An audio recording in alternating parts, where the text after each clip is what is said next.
जय हिंद एवरीवन। सो भाई आज की वीडियो उन लोगों के लिए जिनका एसएससी जीडी 2021 में सिलेक्शन हो चुका है या फिर जो आगे एसएससी जीडी 2022 जो आने वाली है उसमें सिलेक्शन लेंगे। बहुतों का डाउट रहता है कि हमारी सैलरी क्या रहती है ट्रेनिंग टाइम पे, क्योंकि भाई देश सेवा तो करनी करनी है ना। लेकिन जो हमने बचपन से अपने सपने सजाए ना, अब उनको भी पूरा करने का टाइम आया है ना, तो सैलरी तो जानना बनता है। देखो यहाँ पे देख लो, सैलरी बता देंगे ट्रेनिंग टाइम पे जितने भी अलाउंस होते हैं मैं आपको बता दूंगा क्या क्या आपके अलाउंस वगैरह होते हैं, और ट्रेनिंग के बाद भी आपकी सैलरी लगभग कितना बन जाती है। ठीक है, यहाँ देख लो, ये कटिंग है मेरे पास, यहाँ पे आप देख सकते हो। ट्रेनिंग टाइम सैलरी की बात करते हैं। देखो बेसिक सैलरी जो आपकी रहती है, जिसको आप कहते हैं बेसिक, मतलब जो मिलनी मिलनी है आपको ट्रेनिंग में। देखो आर्मी वगैरह का क्या होता है ना, आपको जो सैलरी मिलती है वो 1 साल के बाद मिलती है ट्रेनिंग के बाद। लेकिन एसएससी जीडी में क्या होता है कि आपको हर महीने सैलरी मिलती है। फर्स्ट मंथ हो सकता है पॉसिबल ना हो, क्योंकि कईयों का पासबुक नहीं होता, कईयों का पैन कार्ड नहीं होता, तो पहले वो उनका वो बनवाते हैं, तो एक एक महीना जो है उनका डिले होता है। ठीक है, फर्स्ट मंथ उनकी नहीं आएगी, लेकिन सेकंड मंथ से आपकी सैलरी आना स्टार्ट होती है। ठीक है, अब देखो बेसिक सैलरी जो रहती है वो आपकी 21,700 रहती है। अलाउंसेस कौन कौन से मिलते हैं भैया आपको, देखो एक आपको मिलता है यहाँ पे डियरेंस अलाउंस, एक आपको मिलता है यहाँ पे होम एंड रेंट अलाउंट, यहाँ पे एक आपको मिलता है यहाँ पे रिस्क अलाउंस, और एक आपको मिलता है रम अलाउंस। और भी बहुत सारे अलाउंस होते हैं, कटिंग अलाउंस होता है आपको, छोटे छोटे अलाउंस आपके बहुत सारे होते हैं। ठीक है, डीएनएस अलाउंस जो होता है वो आपका होता है भाई 10%। ठीक है, आप 10% निकाल लेना इसका डीएनएस अलाउंस, आपको कितना मिल जाएगा यहाँ पे, जीरो काट दो भैया, 10% 1/10 निकालोगे आपको तो 2170 के करीब भैया आपको यहाँ पे डीएनएस अलाउंस आपका मिल जाएगा। ठीक है, होम इसकी बात करें, एचआरए की बात कर लें, तो भाई ये आपका डिपेंड करता है कि आप किस एरिया में पोस्टेड हो या कहाँ पे आपको, और ये ट्रेनिंग टाइम पे थोड़ा कम मिलता है। ठीक है, कभी मिलता है कभी नहीं भी मिलता है। ठीक है, बाकी जब मिलता है तो भाई इसका जो रेट रहता है वो रहता है 8%, 16% और 24%। 8% निकालोगे तो लगभग आपका 1,736 आपका निकल आएगा। 16% वालों का आपका 3,400 472, एंड 24% जो आप निकालोगे तो ये आपका 5,208 आपका निकल कर यहाँ पे सामने आएगा। ठीक है, राशन अलाउंस भी आपका मिलता है, जो कि आपका 36 मिलता है, यानी कि 3,636 आपका राशन अलाउंस आपके पास आता है। ठीक है, अगर आप टोटल कर लोगे सबका, यहाँ पे जैसे ये आपकी बेसिक थी, बाकियों का आप टोटल कर लोगे यहाँ पे, तो आपका टोटल करते ही कितना निकल के आएगा, ये आपका निकल कर आ जाएगा यहाँ पे कितना, 26,809 रुपये। यानी कि इतने सारे अलाउंस मिला के आपको कितने पैसे मिलते हैं भाई, 26,809 आपको मिलते हैं। आगे भी बात करते हैं भाई, यहाँ पे आप ये देखो डिडक्शंस होती हैं भाई, ये जो आपका पैसा बना ना टोटल अलाउंस मिला के, इसमें से भी आपका पैसा कटता है ट्रेनिंग टाइम पे। अब वो कौन कौन सा पैसा कटता है, एक आपका कटता है भाई यहाँ पे राशन का अलाउंस होता है, जो आपका कितना था 36, और एक आपका जो यहाँ पे न्यू पेंशन स्कीम है, जिसके तहत आपका 10% जो आपका रहता है वो रिजर्व रहता है ना।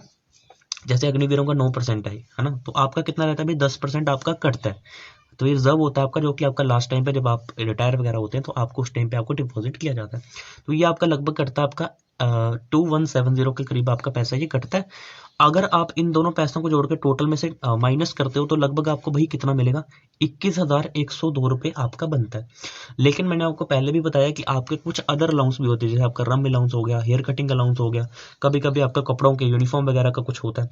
तो अगर आप टोटल करोगे ना उनका, तो ट्रेनिंग टाइम में लगभग आपको 24,000 से लेकर 26,000 आपको आराम से मिल जाएगा। ठीक है, 24,000 से लेकर 26,000 रुपये आपको आराम से ट्रेनिंग टाइम पे मिलने वाला है, आपको इसकी टेंशन बिल्कुल नहीं करनी है। ठीक, अब बात करते हैं ट्रेनिंग के बाद क्या होगा। देखो मैं आपको बता दूं, सबसे खतरनाक जो अलाउंस आपका होता है ना, वो होता है भैया यहाँ पे रिस्क अलाउंस।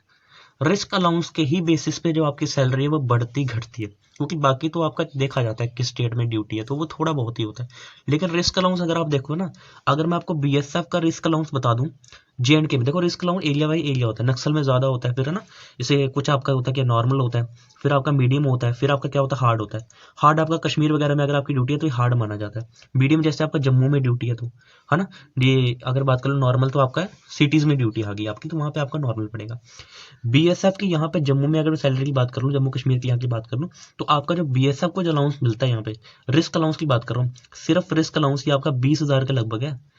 20,000 के लगभग सिर्फ और सिर्फ आपका रिस्क अलाउंस ही है। आप हिसाब लगा के चलो भाई, सपोज आपकी जो सैलरी है, क्योंकि ट्रेनिंग कंप्लीट होने के बाद आपकी सैलरी बढ़ेगी, मैं मान के चल रहा हूँ कि भाई 30,000 आपकी सैलरी है ट्रेनिंग कंप्लीट होने के बाद, अगर आप उसमें 20,000 भी जोड़ दो तो लगभग 50,000 रुपये तो भैया आपको जम्मू कश्मीर में अगर आप पोस्टेड हो तो आपको इतनी सैलरी मिलने वाली। सीआरपीएफ की भी सैलरी ज्यादा होती है यहाँ पे। ठीक है, बाकी बाकी फोर्सेस की बात कर लें, असम राइफल्स की अगर आप जैसे आप देख लो, तो उनकी जो सैलरी, क्योंकि असम राइफल्स आपको पता है कि आर्मी की ही एक टुकड़ी है, तो सैलरी बहुत अच्छी खासी है। मैं जहां तक मेरे को पता ना, सबसे ज्यादा जो आपकी सैलरी, देखो अलाउंस सबसे ज्यादा बीएसएफ के होते हैं, लेकिन सैलरी जो है ना आईटीबीपी प्लस असम राइफल्स, इनकी सैलरी सबसे ज्यादा मानी जाती है। आप किससे पता कर लेना इस चीज के बारे में, ठीक है, क्योंकि बीएसएफ आपका जम्मू कश्मीर वगैरह में आएगा तब इनकी सैलरी बढ़ती है। राजस्थान साइड में इतना ज्यादा इनकी सैलरी नहीं होती। लेकिन आईटीबीपी जो कि हमेशा ही कहाँ पे रहती है आपकी, है ना, पहाड़ी एरिया जो होता है आपका, है ना, तिब्बत एरिया जो आपको होता है, और असम राइफल जो कि आर्मी की टुकड़ी है, इनकी सैलरी हैवी होती है, ठीक है। बाकी फैसिलिटीज कौन कौन सी होती है, देखो फैसिलिटीज आपको जो मिलती है वो आपको मिलती है, एक तो आपको कौन कौन सी फैसिलिटीज आपको, एक तो आपका मेडिकल फैसिलिटी मिल जाती है। मेडिकल फैसिलिटी जो होती है, एक तो आपके पेरेंट्स को होती है, आपको होगी, ठीक है, पेरेंट्स को होगी, आपको होगी। सेकेंडली, अगर आपका कोई छोटा भाई या छोटा बहन, देखो बड़े को नहीं मिलती, ठीक है, छोटा भाई या आपकी कोई छोटी बहन है तो उसको वो मेडिकल फैसिलिटीज मिलती है, आपके बच्चों को मिलती है, आपकी बीवी को मिलती है, ठीक है। अगर आपकी बहन की शादी हो जाती है तो उसके बाद उसकी मेडिकल फैसिलिटीज खत्म हो जाएगी, ठीक, जितनी भी आपके साथ जुड़ी उसकी फैसिलिटीज है वो खत्म हो जाएगी। कैंटीन की फैसिलिटी भी आपको मिलती है, ठीक है इसमें। तो भाई यही आपके लिए था, मैंने आपको ये चीज़ दिखानी थी।